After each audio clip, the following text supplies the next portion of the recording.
we're going to talk about the triage pitch. And this is specifically a part of the call for appointment setters.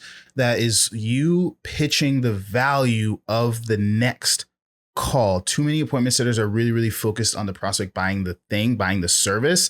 And that causes prospects to get nervous about showing up to that call because they think that it's simply just a call where they're just going to be pressured into buying something, when in reality, what the call is a discovery call so that the prospect and the advisor and the salesperson can discover if working together is a good fit, if it makes sense, and if they can actually be helped by the product or service. And that's how we need to be positioning the call as appointment setters to ensure high show up rates and an excitement for the call. There's value in the call, and every single prospect should leave that conversation having gotten a high level overview of what they should be doing next, and they should be able to decide properly if the things that they should be doing, they would like the help of the company to do that, or again, if they're going to find some other way, do it on their own, whatever from there. So I like to call this the triage pitch. I'm going to go through a document in a second here. And one caveat I want to make is this is not something that you need to be married to. Again, this is something that you tweak for the company that you're on, different offers that you're selling. This is not a catch-all thing. I have found it work the best, and this style is the best for coaching, kind of consulting, transformational type offers is what this usually I see it in, and what I've used it in myself, and what I've trained people to use it in, and it goes very, very well. So I'm going to walk you through it, but just remember, make tweaks and use what works on the offer that you're specifically on.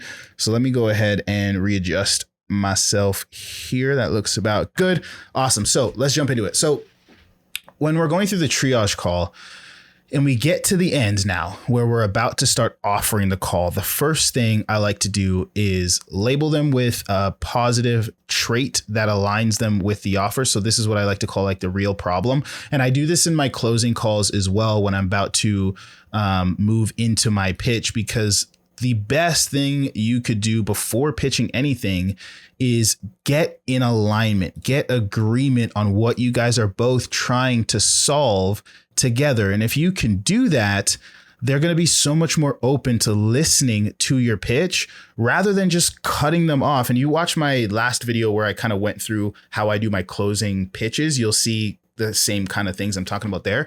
When you kind of cut them off and go from this deep personal discovery to, okay, now let me start selling you this thing, there's a huge disconnect, and the prospect usually starts to tune you out, and their barriers and their walls go way up. So again, soft, smooth transition opens them up to receiving what comes next, receiving the pitch, and actually being interested in hearing what you have to say.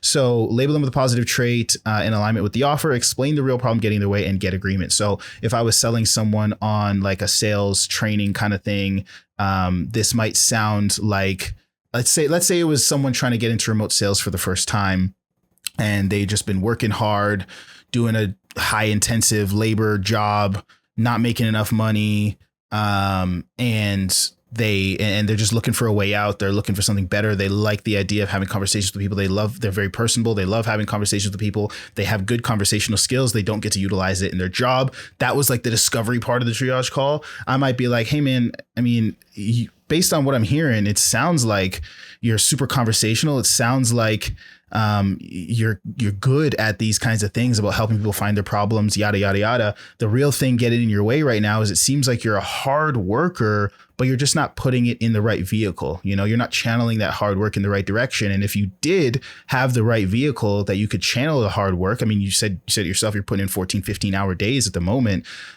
You would get a lot more results. You would get, you know, whatever their goal was, the chances of you getting there would be much higher, whatever. And I would ask them, hey, what do you think about that? Do you agree? Right. And they'd be like, yeah, man, if I just had the right vehicle, if I was just in the right direction, if I was in the right industry, if I was doing the right things, I think I do have work ethic. I am personable. I do have good conversation skills. I think I would excel if I was doing anything other than this, you know, construction or this physical labor thing. Right. And then I would move on to the next piece, which I like to call sell the lifestyle. Again, more so focus on transformational type offers, coaching, consulting, that kind of thing. But what I put here is state that if they're serious about achieving the lifestyle they want, there's no better path than XYZ vehicle, whatever's being sold, explain why using the end result, give an example, get agreement if that's what they're looking for. So again, if I use the example of helping someone transition into remote sales, let's say the discovery portion was, they're looking to escape their job. They feel like they're just not, they're traveling so far. They're doing so much backbreaking work. They feel like they're working hard, but they're not really channeling it in the right place. Then I would say, hey, well, if you're serious about, getting to a place where you can kind of work from home and, earn a little bit more money for the same effort, if not less effort than what you're putting in right now on the physical labor side, there's really no better path than finding some kind of remote work or doing something like remote sales, especially because you really enjoy the conversation piece and helping people see transformations. Because at the end of the day, that's the main thing. Explain the why. At the end of the day, that's the main thing you're doing when you're working in remote sales is you're having conversations with people, helping them diagnose their problems and just offering solutions. And from there, feeling really fulfilled when you're selling something that really works. And then, give an example. If you'd like, you could say, hey, instead of getting up every day going to work, you can this is that, again, optional. And then get agreement. Be like, hey, is that kind of what you're looking for lifestyle wise? And again, we get their agreement. If they're like, yeah, I mean, that's kind of what I want to do. That's what I'm looking for.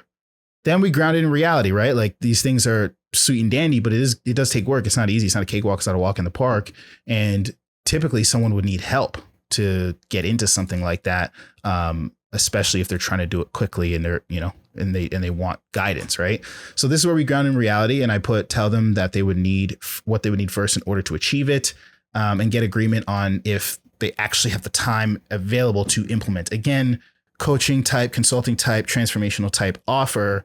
This works really, really well. And it would sound like, hey, is that what you're looking for lifestyle wise? Cool. Well, honestly, first thing you need to do is find a really good company to sell for, and you need to develop the skills so that when you did jump on that offer, you would perform well and be able to actually keep that job. That can take a little bit of time, both developing the skill set and finding a good company and knowing what to look for on that side of things. Do you feel like, do you feel like taking the time, or do you have available time right now to implement that stuff? Do you have free time that you could spend learning sales, getting good at sales, searching and applying for companies and building the skill set? Is that something that you think you would do? Is that something you'd be willing to take some time to do? Then again, we get that yes. We're just getting them on the yes train. Yes, I agree. This is the problem. Yes, I agree. This is the goal, the outcome, the lifestyle I want. Yes, I do have the time to implement. This is I'm willing to put in the work. Then we can sell the call and be like, awesome. Well, it can be slightly different for everyone. I mean, there's not a one way to do this, but if you're up for it, I think it makes sense to speak to one of our advisors. On that call, they will walk you through what it would look like to actually get into this industry, what getting help looks like and everything like that. You'll be speaking to XYZ. If you know the person, if you don't, you can just say, hey, you'll be speaking to one of our advisors that they've helped tons of people transition into this industry. And I think it'd be super valuable for you to get on there and at least have a really good understanding if not only doing this makes sense, but working with us makes sense. Are you up for that, or what are you thinking? They're like, oh yeah, sure. I'd be down for a call. I'd love to learn about getting into this, all that stuff. Then we can book up the call, pull up the calendar, all that stuff, and go from there. So kind of how it sounds like all together. You walk them through, hey man, I think you're a really hard worker. Can I give my thoughts? Yeah, I think you're a really hard worker. I think the main problem you're running into right now is you're just not channeling it into the right vehicle. You put in all this work, you put in all this time, but I mean, kind of like what we talked about, the construction work really isn't going to get you where you're trying to go. And you kind of need something else that's going to give you the opportunity to X, Y, and Z's. Am I right on that? Yeah, cool. Awesome. Well, if you're really serious about getting to a place where you can kind of work remotely, have a little bit more free time and at least more energy in terms of not doing that backbreaking work on a day-to-day basis. I mean, you're only getting older. There's really no better path than finding a really good remote career like remote sales, because at the end of the day, I know you also said you love having conversations with people. You love transformations. You love helping people solve problems. And that's one of the main things that you're doing in remote sales is you're helping people transform, you're helping people solve problems, you're diagnosing them and giving them solutions. Is that like, if you were to just spend all day talking to people, helping them, doing some challenging work, but very fulfilling work, is that something that you'd be looking for lifestyle wise? Oh yeah, you would. Okay, awesome. Well, it will take some work. First thing you're gonna have to do is get good at sales. It's not an easy thing to just transition into. There is a skill set that has to be developed. And at the end of the day, you've got to find a really good company with a good offer to sell for. Is taking some time to build the skill set of sales and, working on your interview skills and jumping on a good offer. Is that something you're willing to take some time to do and get some help with? Yeah, you'd be down. Okay, cool, man. Well, it can look slightly different for everyone. But if you're up for it, I think it would make sense for you to jump on with one of our advisors. They've helped tons of people transition into the space. And honestly, you can bring a ton of questions that you have, do some research, look up some stuff. And if you've got any questions, bring it to that call. I'll probably send you some information as well so that you can look a little bit deeper into it. But again, I'll set you up with one of our advisors who knows exactly what they're doing with this thing in terms of they can get on a call with you, come up with a game plan, and see if not only get into this industry makes sense, but if working with us to do it makes sense and if we can help you. Sound good? Again, I kind of word vomited a little bit too much there, but something along the lines of that. They say, yeah, that would be awesome. You book the call and you get into it, right? Just a quick example. Obviously, you add in or you take out what doesn't make sense for your offer. But I found this way of pitching really, really good for the triage call, and it results in a much, much higher show up rate. If you're not doing any of this, try some of it out. You want everything to be the logical next step.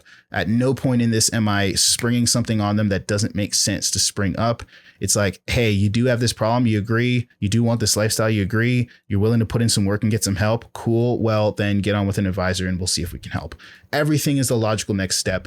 And then you go from there. Try this out. You appointment setters doing your triage pitches. See if it increases the show rate and the close rate. Hopefully that helps. See you in the next video.